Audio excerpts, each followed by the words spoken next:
Bueno, bienvenidos esta mañana. Qué bueno verlos y saber que Dios ha estado con nosotros, nos ha guardado, nos ha cuidado. Es una gran bendición poder contar con la protección de nuestro Dios y poder hoy, en este día que hemos dedicado para Él, poder declararlo y dar testimonio. Bueno, entonces vamos a nuestro estudio esta mañana y esperamos poder tener la disposición necesaria para poder estudiar, entender. Bueno, hoy vamos a hablar acerca de la importancia de congregarse para poder crecer. Entonces vamos a grabarnos este tema, ¿no? La importancia de congregarse para poder crecer. Ese es el tema de esta mañana. Bueno, entonces vamos a comenzar diciendo que siempre en los creyentes, creo yo, ha existido una inquietud. No sé si sea la suya, pero yo sé que hay muchas personas con esta inquietud. Y es en qué me beneficia o en qué me perjudica no congregarme o congregarme. Esa es una pregunta que siempre ha estado ahí. ¿Me perjudica? ¿Me beneficia? ¿El congregarme o no congregarme es necesario? Esa es la pregunta que vamos a tratar de responder esta mañana. Ahora, yo quiero que analicemos este tema relacionándolo con el crecimiento espiritual, que es el tema que hemos venido manejando en estos últimos días, el crecimiento espiritual. Bueno, entonces, vamos a mirar Hebreos capítulo 10, versículo 24, y la pregunta que tenemos que hacernos ¿es necesario congregarnos para poder crecer? Bueno, eso lo vamos a definir, esperamos que podamos definirlo en el transcurso de estos minutos que nos quedan. Vamos a mirar Hebreos capítulo 10, versículo 24 y 25. Este texto es obligado cuando se trata, hermano, de entender la razón del por qué debemos congregarnos. Y vamos a leerlo con calma, vamos a leerlo poniéndole el acento que debe tener. Hebreos 10, 24 y 25. Dice así: pensemos en maneras de motivarnos unos a otros a realizar actos de amor y buenas acciones. Y no dejemos de congregarnos como lo hacen algunos, sino que animémonos unos a otros, sobre todo ahora que el día de su regreso se acerca. Bueno, vamos a leerlo de nuevo. Si usted no se concentró ahí, dice así: pensemos en maneras de motivarnos unos a otros a realizar actos de amor y buenas acciones. Y no dejemos de congregarnos como lo hacen algunos, sino animémonos unos a otros, sobre todo ahora que el día de su regreso se acerca. Bueno, para poder entender estos dos versículos necesitamos ir al contexto anterior. Eso estudiamos el miércoles, ¿no?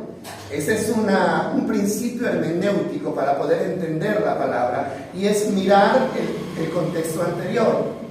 Y el contexto anterior está en el versículo 23, el versículo 23. Miren lo que dice el versículo 23. Dice: mantengámonos firmes sin titubear en la esperanza que afirmamos, porque se puede confiar en Dios, que Él cumplirá sus promesas. Este es el contexto anterior, y esto es lo que da razón al apóstol para poder hablar de la necesidad de congregarnos. Entonces, ¿cómo podemos mirar nosotros esta parte? El apóstol exhorta al pueblo a no desanimarse. Ese es el mensaje central del capítulo. El apóstol exhorta al pueblo a no desanimarse. Él exhorta a los creyentes a mantenerse firmes en la esperanza de la salvación y a mantenerse firmes en la esperanza de que Él cumplirá cada una de las promesas que nos ha hecho. Ese es el texto. Y ahí está el significado de esta palabra. Él quiere que nosotros nos animemos. Y ese ánimo debe venir de los unos para con los otros. De ahí la necesidad de que estar ¿qué? Unidos, de la necesidad de congregarnos. Ahora vamos a mirar una realidad, y es que el desánimo es muy frecuente en los cristianos.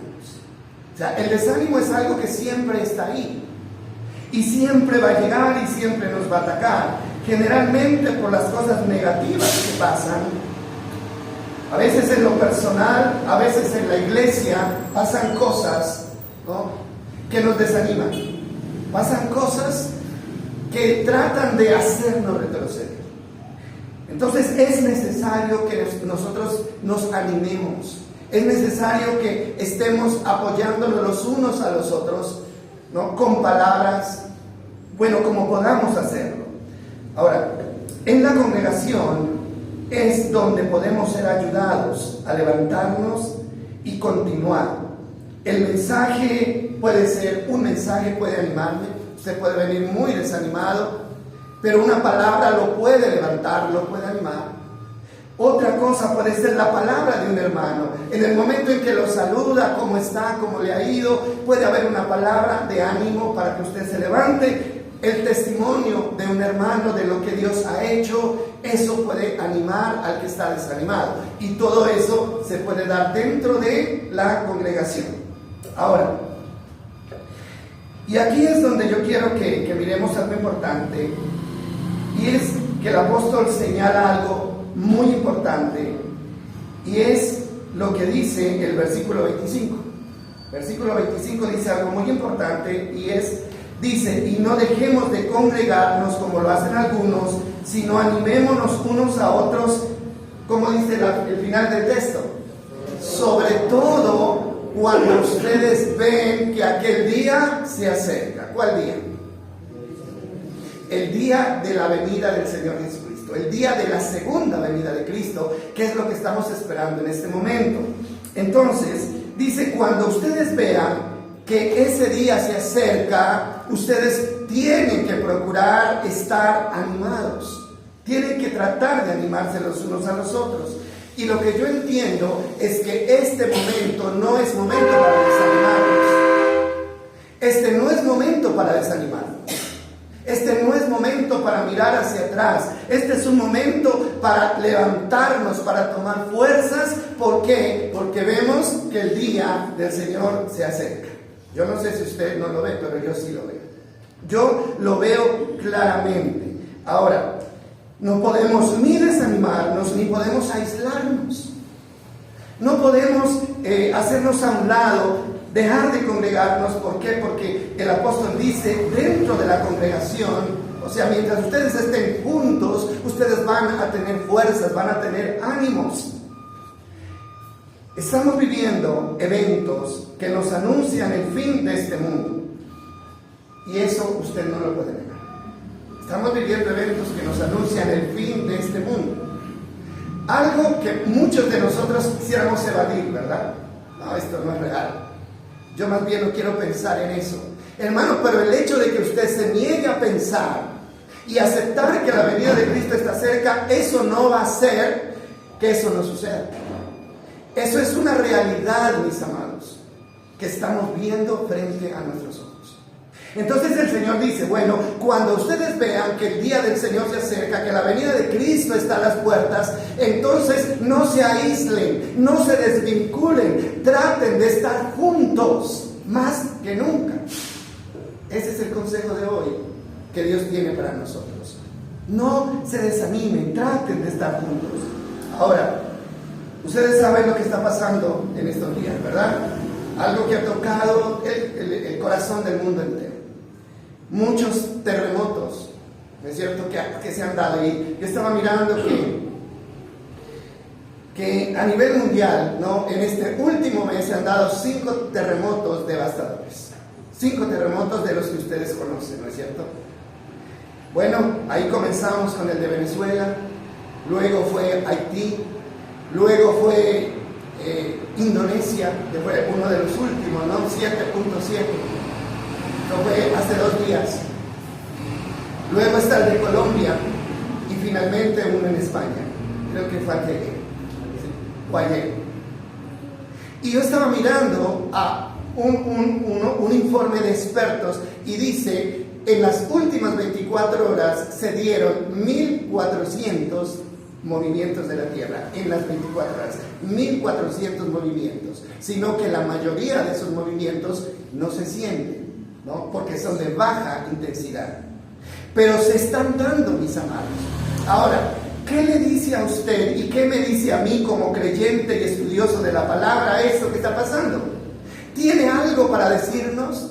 ¿Hay algo sobre lo que tenemos que reflexionar frente a este acontecimiento? Claro que sí, y yo se lo quiero recordar esta mañana en Mateo capítulo 24, versículo 7, y no estoy aprovechando la ocasión, no estoy pescando en río revuelto, no. Esto es parte de un tema que venimos en secuencia, pero lo que sucedió encaja perfectamente en lo que necesitamos entender. Mateo capítulo 24, versículos 7 y 8, mire lo que dice, para los que, yo creo que esto todos lo conocemos, pero tiene que refrescarnos nuestra memoria.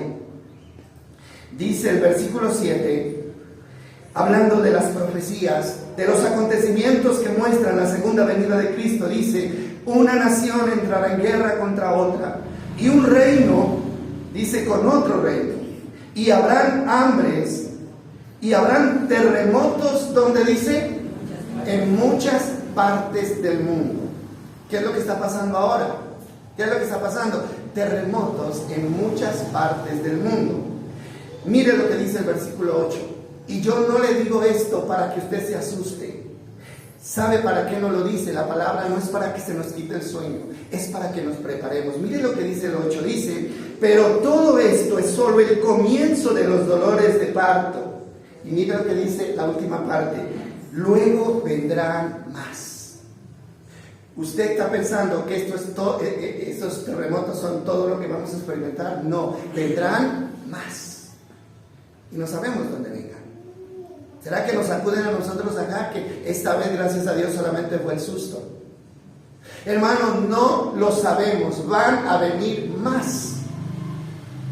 Y yo le digo esta mañana, de verdad, de corazón, no estoy diciendo esto para robarle la paz, para quitarle la tranquilidad. Y el Señor Jesucristo no dejó esto escrito, mis amados, para que nosotros nos preocupemos.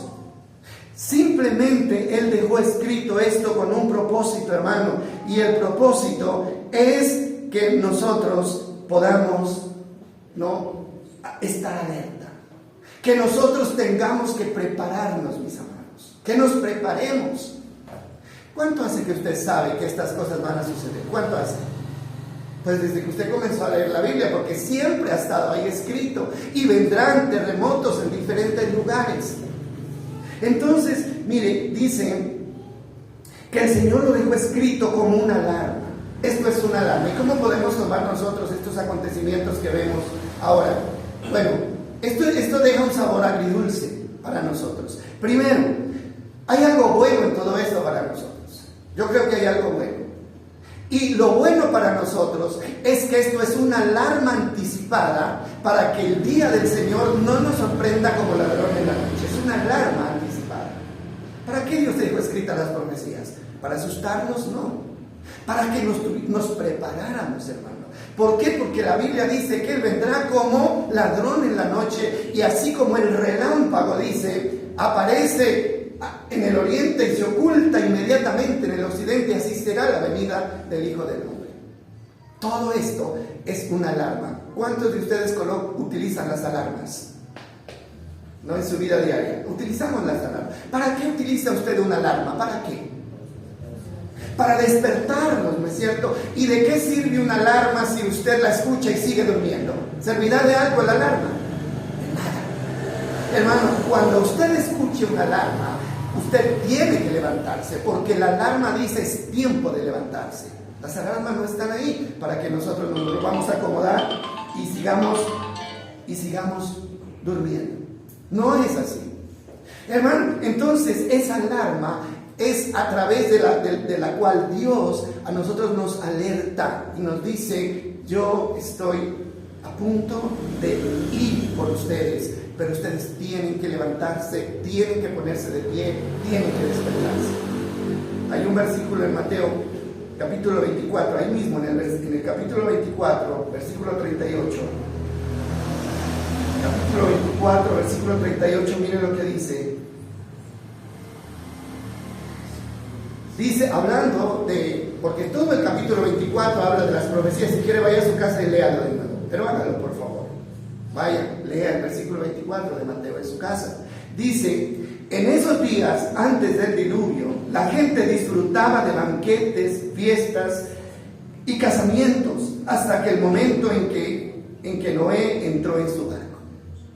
Dice, la gente no se daba cuenta, esa es la palabra que me llama a mí la atención. La gente no se daba cuenta, dice, hasta que llegó el diluvio y los arrasó a todos. Y mire lo que dice la parte final.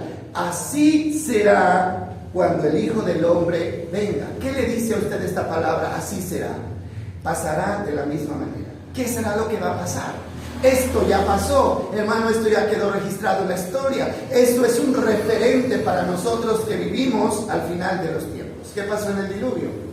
Ahí dice, Noé predicaba de que iba a haber un diluvio y que era necesario que la gente se arrepintiera. Durante muchos años estuvo predicando, pero nadie quiso arrepentirse. ¿Sabe qué hacía la gente? Dice, la gente seguía, dice, disfrutando de banquetes, de fiestas, de casamientos, hasta que el momento en que Noé entró en el arca. Hermano, eso es lo que está pasando hoy en día, pero Dios quiere que eso no nos pase a nosotros. Por ahí hay algunos anuncios, ¿no? en las redes donde dicen, en estos días, 0 discotecas, 0 fiestas, deberíamos cancelar todo eso, pero ¿lo cancelan? No. Hermano, la gente ahí está y organizan fiestas y organizan cosas, ¿no? Que tienen que ver con lo material, ¿no es cierto? Como si lo que está pasando realmente no estuviera pasando. Gracias a Dios porque tenemos estas advertencias, ¿verdad? Hermano, pero de nada sirve una alarma si no se le pone cuidado. De nada sirve una alarma si no se le pone cuidado. Entonces, mire lo que dice, la gente no se daba cuenta. O sea, ¿por qué perecieron la mayoría en el diluvio? ¿Por qué se ahogó la mayoría? Y de toda esa gente solo se salvaron 8 personas. ¿Sabe por qué? Porque la mayoría no se daba cuenta.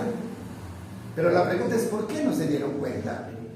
No había advertencia, no había mensaje, no había una palabra que les alertara. Claro que había, 40 años estuvo Noé predicando.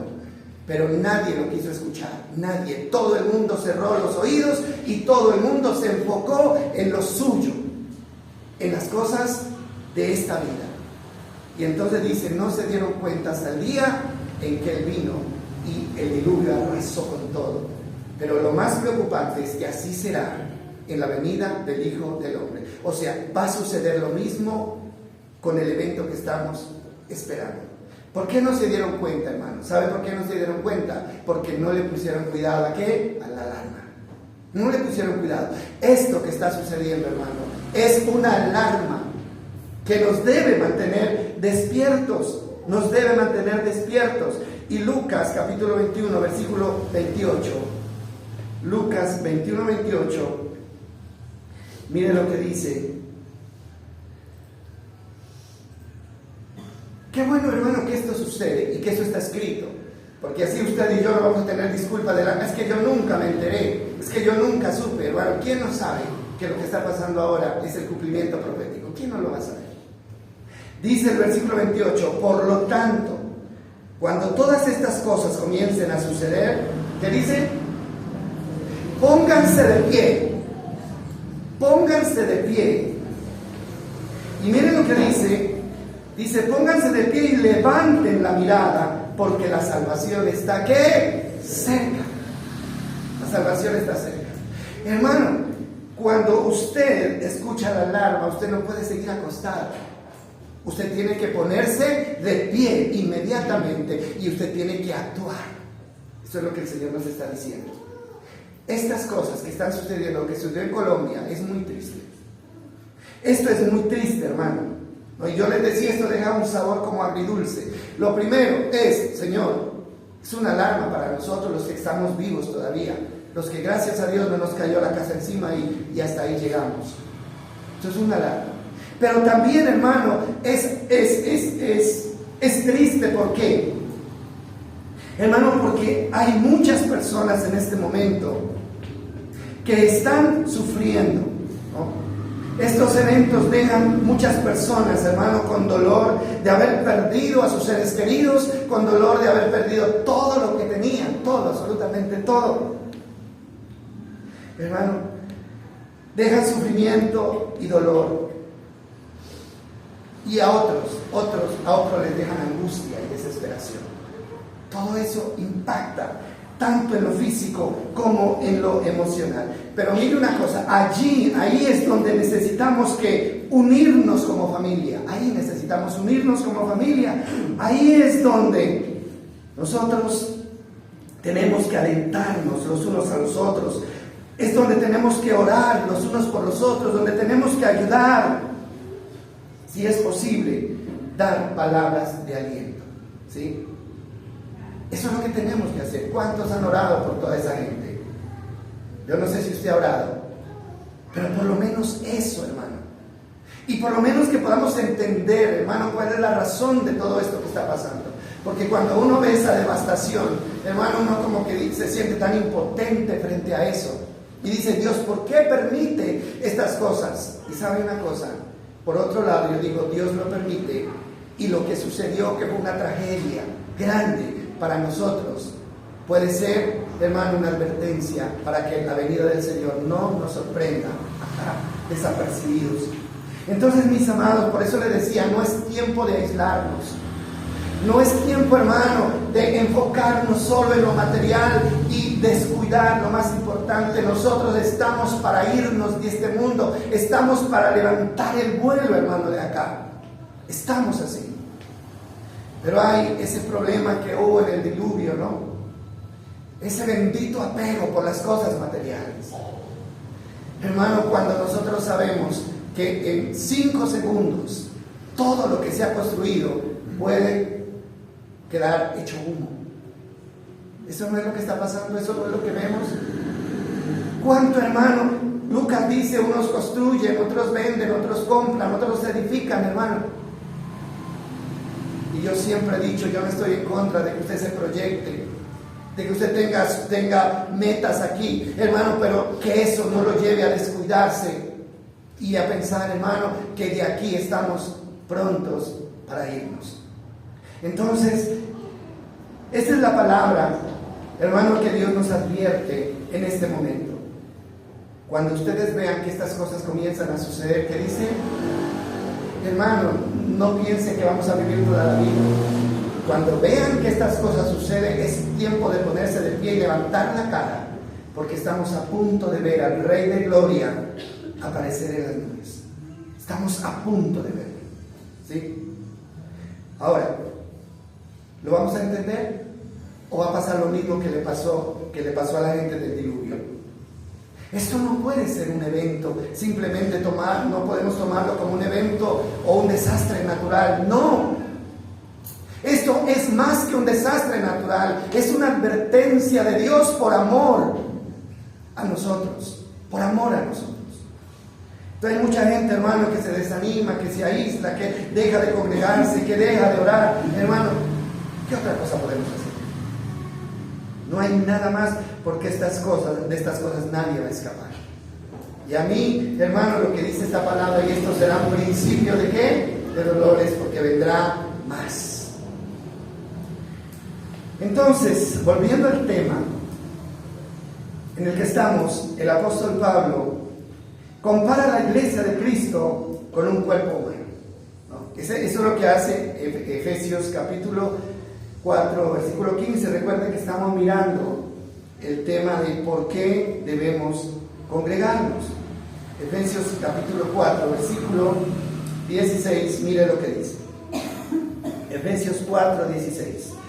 Entonces dice, Él hace que todo el cuerpo encaje perfectamente y que cada parte, al cumplir con su función específica, ayude a que las demás se desarrollen. Y entonces todo el cuerpo crece y está sano y lleno de ¿qué? De amor. Qué bonitas estas palabras, ¿no? el apóstol compara a la iglesia de Cristo con el cuerpo humano. Así como el cuerpo está hecho de muchas partes o de muchos miembros, ¿no? Y esos miembros encajan perfectamente y se mantienen unidos, el cuerpo tiene que mantenerse unido, sus miembros deben mantenerse unidos para cumplir una función específica y ayudar al crecimiento del cuerpo de Cristo. ¿De qué estamos hablando aquí? De la necesidad de que los miembros estén juntos, estén unidos para ayudarse mutuamente ¿a qué? Al crecimiento. Para eso es importante la congregación, para eso es importante, porque el apóstol nos compara con un cuerpo. Ahora, miremos algo tan natural, algo tan lógico como es nuestro cuerpo, ¿sí? El apóstol hacia allá es que nos lleva, ¿no? Dice, mire su cuerpo. Funciona perfectamente, ¿cierto? Funciona perfectamente. ¿Usted por qué pudo llegar acá? ¿Sí? Porque sus pies, sus piernas funcionan, ¿verdad? Porque sus piernas funcionan. Porque sus ojos funcionan, ¿es cierto? Porque su mente funciona. Por eso pudo llegar acá. Hermano, pero si sus piernas no funcionaran, entonces así su mente quisiera estar aquí, no podría. ¿Por qué? Porque los pies son los que nos movilizan. Entonces nos necesitamos los unos. Los miembros se necesitan los unos a los otros. Por eso, hermano, Cristo no estableció la iglesia como un cuerpo. Y el que crea que puede existir, hermano, solo, aislado, nunca lo va a lograr. Nunca lo va a lograr. Porque la iglesia no está diseñada, mis amados, fue diseñada para que funcionara en conjunto, no de una manera separada, no de una manera individual. Entonces, miren lo que dice el texto. Volvamos a leer. Cuando él dice él, se refiere al Señor Jesucristo. Dice, él hace que todo el cuerpo encaje, ¿qué? Perfectamente. Y que cada parte, al cumplir con su función específica, ayude, ¿qué dice? A los demás, ¿a qué? A que se desarrollen, y entonces todo el cuerpo, ¿qué? Crece y está sano y lleno de amor. Usted necesita de su hermano para poder crecer, y su hermano necesita de usted para poder crecer. Eso es lo que dice el apóstol Pablo. Yo no puedo crecer solo. Yo no puedo crecer cuando vivo indiferente a los demás. Nos necesitamos los unos a los otros. Entonces, cada uno tiene una función específica, y al desarrollar esa función está ayudando al otro a crecer. Cuando los miembros del cuerpo se ayudan, se desarrolla el cuerpo correctamente, crece sano y crece fuerte. Yo les decía el otro día que a mí una de las preocupaciones que yo tengo es que es el poco crecimiento que nosotros tenemos como creyentes. No estamos creciendo, ¿no? La mayoría estamos dando vueltas en el mismo asunto, ni en conocimiento, ni en obediencia. Hermano, ahí estamos por años. Reflexionemos un momento, hermano, ¿cuánto usted ha superado de lo que tiene que superar en estos últimos tiempos? ¿Hemos superado o seguimos siendo las mismas personas? Tal vez necesitamos que alguien nos apoye, que alguien nos ayude y poder hacerlo. Entonces aquí es donde vemos, mis amados, la necesidad de estar unidos para poder crecer. Cuando un miembro se separa, pueden pasar dos cosas. Cuando un miembro deja de congregarse, pueden pasar dos cosas. Uno, puede morir. No es lo más seguro. Puede morir espiritualmente, estoy hablando, ¿no? Hermano, si usted se corta un dedo y lo separa del cuerpo, ¿qué pasa con el dedo? Se muere. De pronto lo puede mantener en hielo vivo unas horas, pero termina muriéndose, porque el dedo recibe ¿qué? Vida del cuerpo. Cuando una persona se aparta de la iglesia, hermano, no puede seguir viviendo, no va a seguir viviendo. El otro día hablábamos y poníamos el ejemplo de la hoguera, ¿no? O del fogón, como decimos nosotros, ¿no? Y las hermanas saben mucho de eso. Y alguien decía, para que un fogón mantenga ardiendo, todos los, como como decimos nosotros, los tizones o las astillas deben estar, ¿qué? Juntas, ¿cierto? Cuando la candela se apaga, ¿qué hacen las personas? Vuelven a juntar los tizones, los ponen juntos. Entonces el fuego, ¿no?, vuelve otra vez. Pero separe usted una astilla de esa, sepárela del fuego, sepárela. ¿Qué pasa con esa astilla? Se apaga, va a arder un momento, después va a empezar a echar humo, pero luego va a terminar apagándose, mientras que las que están juntas siguen, ¿qué? Ardiendo. Este es un buen ejemplo. Por eso no podemos, hermano, dejarnos engañar por el enemigo y decir, no, yo hago las cosas acá, yo más bien solito. No, hermano, yo creo que sí se puede. Yo no estoy diciendo que de pronto una persona no puede mantener su fe sola, hermano, pero eso es cuando no haya la oportunidad. Pero cuando hay una oportunidad, hermano, entonces tenemos que estar ahí. Y la segunda cosa, hermano, que puede pasar es que esa persona que se aísla no podrá desarrollar la función de ayudar a otros, ¿no? Apartarse de la iglesia, yo no sé cómo usted lo tome, pero yo lo miro así. Apartarse de la iglesia puede ser un acto de egoísmo y de falta de amor. Eso así lo tomo yo. Cuando yo me aparto de la iglesia, lo único que estoy demostrando es egoísmo y falta de amor. ¿Por qué?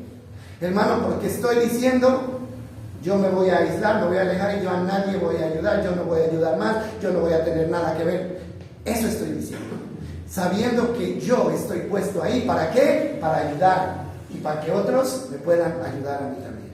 Entonces yo lo tomo como un acto de egoísmo. Puede que haya motivos por los cuales no se quiera estar en un lugar. Puede que hayan errores de los demás, errores de los líderes o desacuerdos. Eso se da, mis amados. ¿Por qué? Porque estamos entre personas que no hemos logrado la perfección. Pero déjeme decirle esto. Allí, en medio de los desacuerdos, en medio de las cosas negativas, en medio de los errores de los demás, es donde entra el amor, es donde entra la tolerancia para poder seguir juntos y ayudarnos. Hermano, es que yo no vengo a la iglesia solamente, no para que me ayuden. Yo vengo para ver a quién puedo ayudar. Ese es el fin. Y cuando yo me desanimo porque el hermano cometió un error, porque el otro se desanimó, porque el otro me miró mal, entonces cuando yo me desanimo y dejo de ir, hermano, estoy pensando solo en mí. Esa persona que actuó mal, hermano, necesita ayuda. Y yo puedo ayudar. Y yo no voy a ayudar abandonando a la persona. Vamos a mirar un texto en Gálatas. Este es bien bonito, este texto. En Gálatas capítulo 6, versículo 10. Gálatas capítulo 6, versículo 10. Y dice esta palabra. Dice, por lo tanto, siempre que tengamos la oportunidad, hagamos el bien a todos. Y en especial, ¿a quién? A los de la familia, ¿de qué? De la fe. ¿Usted considera a su hermano como su familia? Pregúntese eso en un momento. ¿Usted considera al hermano, no al hermano de carne, sino al hermano en Cristo? ¿Usted lo considera como su familia? Pues así tenemos que considerarnos. Somos familia, ¿no? Y no podemos nosotros, de la familia nunca nos podemos separar. Bueno, hay gente que se separa, ¿no? Hermano, pero son personas que se les endurece el corazón tanto que se van, que se olvidan de que tienen familia. Pero yo sé que todos los que un día se fueron, tarde o temprano, vuelven. Y vuelven mal, no vuelven bien, ¿sí? Entonces, somos una familia. Y a mí me gusta este texto porque dice, en cuanto tengamos la oportunidad, hagamos el bien a todos, especialmente a los de la familia de la fe. Dice, y de hacer el bien nunca nos cansemos. ¿Sabe una cosa? Mire, la congregación, el hermanito, la hermanita, el que se desanima, el que se enferma, ¿no es cierto? El que está mal, es una oportunidad que nosotros tenemos para demostrar nuestro amor. Y cuando yo me voy, hermano, cuando yo me alejo, estoy diciendo, no hay amor en mi corazón. Por eso me alejo. Es como el papá que abandona a la familia, ¿no es cierto? Abandona a la esposa, abandona el hogar, abandona a los hijos. Podrá tener 1000 razones, hermano, pero la única razón es porque se le acabó el amor. Porque el que ama no abandona. El que ama se mantiene ahí, a pesar de todo lo que pase. Y eso es lo que nosotros tenemos que hacer como familia cristiana. Pero el versículo 1 de Gálatas, mire lo que dice. Esto es algo que nos golpea a muchos, de verdad. Dice el versículo 1: amados hermanos, si otro creyente está dominado por algún pecado, ustedes que son espirituales deberían ayudarlo a volver al camino recto, con ternura y humildad. Y tengan mucho cuidado de no caer ustedes en la misma tentación. Y el 2 dice: ayúdense a llevar los unos las cargas de los otros y obedezcan de esa manera la ley de Cristo. ¿Y la ley de Cristo cuál es? ¿Cuál es la ley de Cristo? La ley del amor. Y dice el 3: si te crees demasiado importante para ayudar a alguien, solo te engañas a ti mismo, no eres tan importante. ¿Qué palabra tan profunda, ¿verdad? Es que yo me creo tan santo, tan perfecto, que yo ya no voy a reunir más con estos, porque estos son esto y estos son, y allá y esto y ahí. Si te crees tan importante, dice aquí claramente, si te crees tan importante, demasiado importante para ayudar a alguien, no eres nada importante, solo te estás engañando a ti mismo.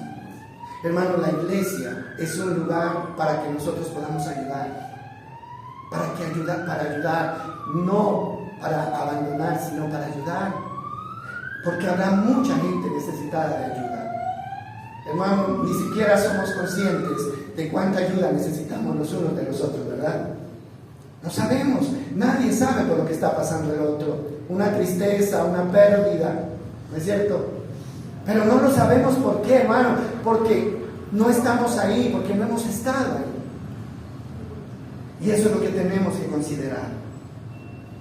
Entonces, mire lo que dice el versículo, este versículo 3.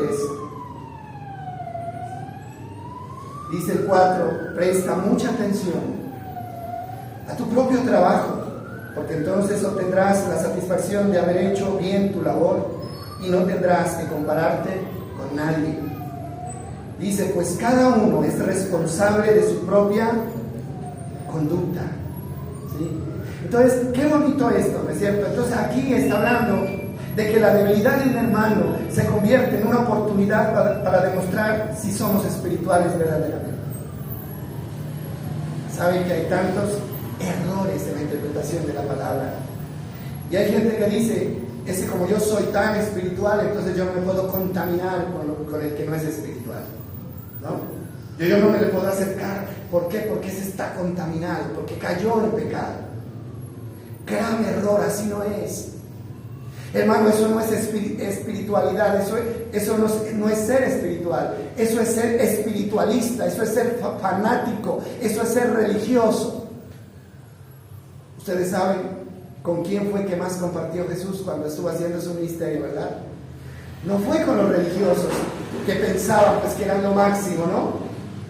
No fue con los líderes religiosos. ¿Con quién compartió más? Con los pecadores, con las prostitutas, con los ladrones, hermano, con los cobradores de impuestos. Ahí estuvo con ellos, porque él dijo algo claro. Dijo: el sano no tiene necesidad de médico, sino ¿quién? El enfermo. Y yo he venido no por los sanos, sino por los enfermos, para curarlos.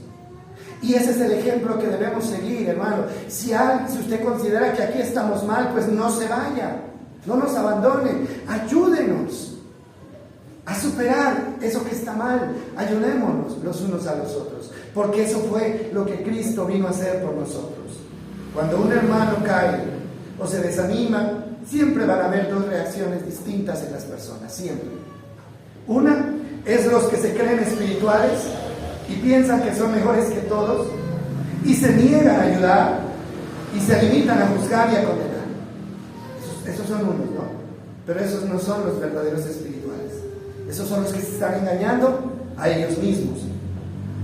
Ahora, y el apóstol Pablo dice: si tú tienes esa actitud, no te creas nada, porque te estás engañando. Y en segundo lugar están los que son espirituales de verdad. ¿Quiénes son los que son espirituales de verdad?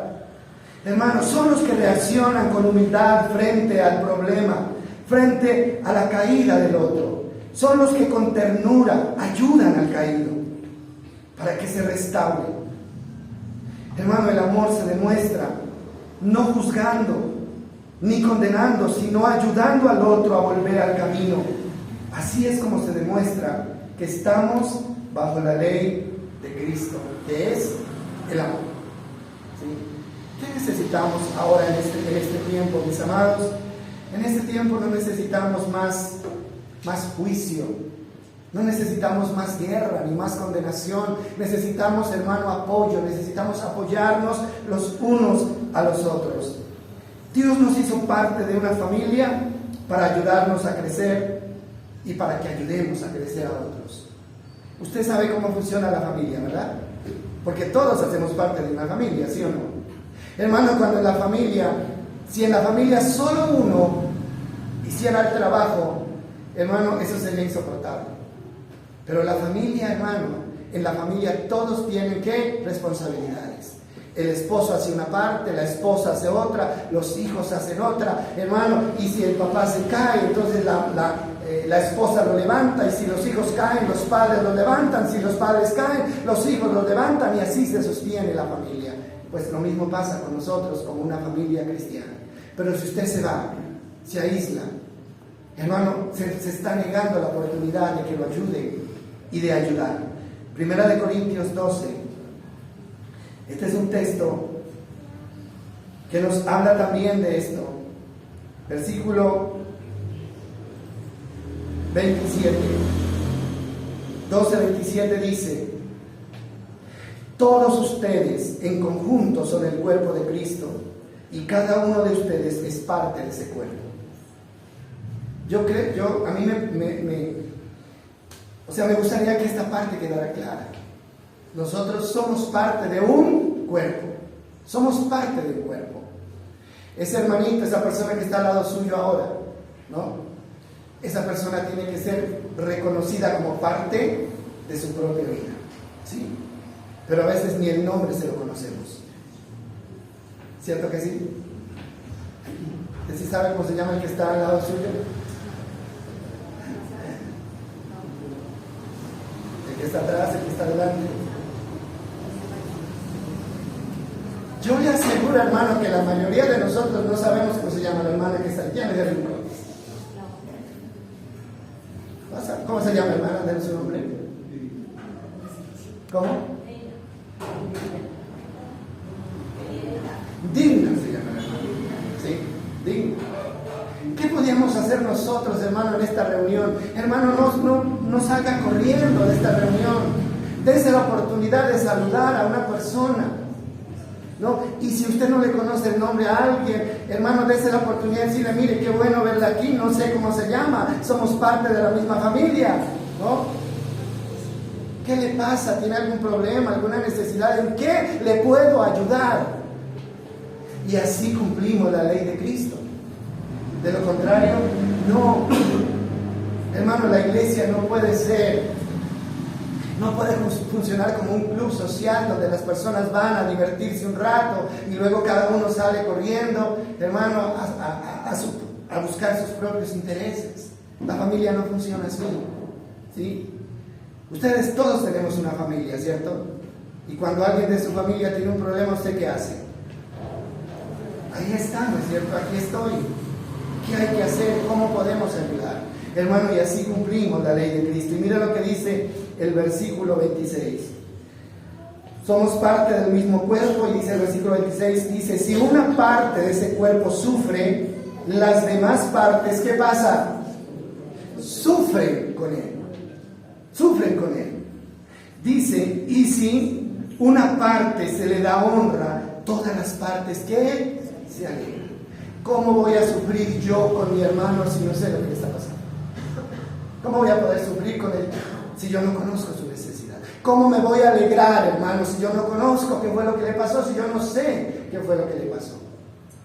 Entonces, de esa manera hay divisiones entre nosotros, hermano, hay abismos entre nosotros. Pero pues usted podrá tener muchas razones y decir, yo no cuento por esto, yo no digo nada por esto. Hermano, todos tenemos que aprender a superar tantas cosas que nos afectan en la vida, ¿sí? Y entonces aquí me parece tan importante como parte del cuerpo, ¿no? Así debe funcionar. Si yo me machaco este dedo, hermano, hasta el pelo me duele, ¿sí o no? Si usted se pega un martillazo en un dedo, hermano, usted lo siente desde la corona hasta los pies. Y si un dedo se infecta, hermano, la fiebre invade todo su cuerpo. ¿Por qué? Porque los miembros reaccionan, ¿no?, por lo que le está pasando al otro miembro. Que se las arreglen como puedan, ¿no? Cada uno arrégleselas como pueda. Hermano, ese es un sentimiento de alguien que ya perdió el amor y que probablemente ni siquiera hace parte del cuerpo de Cristo. Entonces, mis amados, Dios, al permitirnos hacer parte de este grupo, nos está dando la oportunidad, hermanos, de demostrar quiénes somos realmente. Si somos espirituales o si no lo somos. Si tenemos el verdadero amor de Cristo en nuestro corazón o si no lo tenemos. Así que las cosas tienen que empezar a cambiar. Y ya para terminar, hermanos, no se me olviden de lo que está sucediendo en este momento. No se vaya preocupado, ni se vaya con miedo. Hermanos, simplemente denle gracias a Dios porque Dios no nos dejó a oscuras del pronto regreso de Cristo. ¿De qué es que tenemos que preocuparnos ahora? ¿De qué? No del próximo terremoto que va a suceder y que dónde irá a suceder y que cómo hago para que no me haga daño. No, de eso no. Tenemos que preocuparnos es de estar preparados, hermano, para que venga o no venga, ¿no es cierto? El día que el Señor nos lleve a su presencia, nosotros podamos pasar de este mundo de sufrimiento, de este mundo de dificultad, hermano, a un cielo nuevo y a una tierra nueva que Dios nos preparó y nos está esperando. Eso es lo que tenemos, porque las otras cosas no las podemos prevenir. ¿Cómo prevenimos un terremoto? ¿Cómo lo prevenimos? Eso no se puede. ¿Cómo sabemos dónde va a temblar y dónde no va a temblar para ver para dónde nos vamos? Entonces lo único que nos queda es estar preparados y aprendamos de lo que pasó con Noé, de lo que pasó con Sodoma y Gomorra. Cuántas advertencias, hermanos, se echaron a la basura y nunca se tuvieron en cuenta, y cuando el día llegó, hermanos, ya no hubo nada que hacer. Ustedes han visto una película que recrea lo del diluvio, ¿no? Yo creo que ustedes la han visto. Como cuando comienza a llover, hermano, y se abren las cataratas de los cielos y todo comienza, hermano, a inundarse, ¿no? Y la gente comienza a buscar los pisos segundos. Luego que ya los pisos no son suficientes, comienzan a buscar las ramas, las copas de los árboles, y el agua sigue subiendo y lo sigue alcanzando. Entonces la gente se aglomera alrededor del arca. Estoy hablando de la película. Se aglomera alrededor del arca, hermano, y comienzan a arañar el arca y a decirle a Noé: ábrenos, ábrenos, ábrenos. Pero Dios había dado la orden de que la puerta ya estaba cerrada y nadie la podía abrir. Tuvieron muchos años, hermano, para prepararse, pero nunca lo hicieron. Así que este es un mensaje que tiene que llevarse en nuestra mente y en nuestro corazón, y cada uno de nosotros sabemos, hermano, qué tenemos que corregir en nuestra vida, qué es lo que tenemos que arreglar. Y termino con esto: no es tiempo de desanimarse, es tiempo, hermano, de cobrar fuerzas más que nunca y dejar de lado, hermano, cualquier cosa que nos esté estorbando, para que ese día no nos sorprenda como ladrón en la noche y no haya nada que hacer. Que Dios nos bendiga, mis hermanos. Vamos a inclinar nuestro rostro por un momento y agradecerle a Dios porque estamos vivos. Hermano, muchas personas, miles de personas en estos días no han contado esta historia. Señor de los cielos, Padre, frente a tu palabra, Señor, a la autoridad y a la sabiduría de tu palabra, no hay nada que decir, Señor. Solamente tenemos que aceptarla, bendito Dios, y agradecerte, Señor amado, por no habernos dejado a oscuras respecto a la venida tuya, Señor. Gracias, Padre amado, porque todo lo que está sucediendo son alarmas que deben hacer que nos pongamos de pie, que nos levantemos, Señor, como esas 5 vírgenes prudentes, Dios, que nunca durmieron, que tuvieron, Señor, su corazón lleno del Espíritu Santo. Dios de los cielos, gracias porque estamos bien, porque tenemos la oportunidad, Señor amado, de arrepentirnos y de corregir nuestras conductas equivocadas. Gracias, Dios. Oramos por aquellas personas, Señor, que en este momento, Dios, están sufriendo, Señor amado, por estas catástrofes, Dios. Padre de la gloria, el único que puede traer consuelo eres tú, Señor amado. El único, Señor, que puede traer paz en el corazón de estas personas adoloridas, confundidas, Señor, eres tú. Señor, yo sé que tú no estás lejos, pero tienes que permitir estas cosas, Señor. Padre de la gloria, también, porque es un acto de amor, Señor, que tú lo hagas, Padre. Porque no quieres que ninguno perezca, Señor, sino que todos procedamos a la arrepentimiento.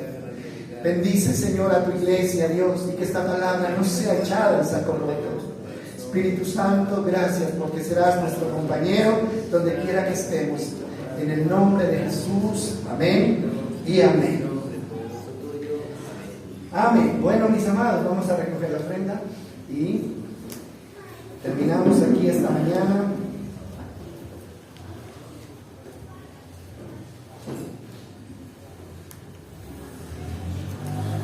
Recordándoles que los miércoles estamos reuniéndonos para estudiar la Biblia. Estamos estudiando un tema que es el poder de la palabra. Es un tema muy bonito, muy interesante. Así que ahí les dejamos la inquietud a las 7 de la noche.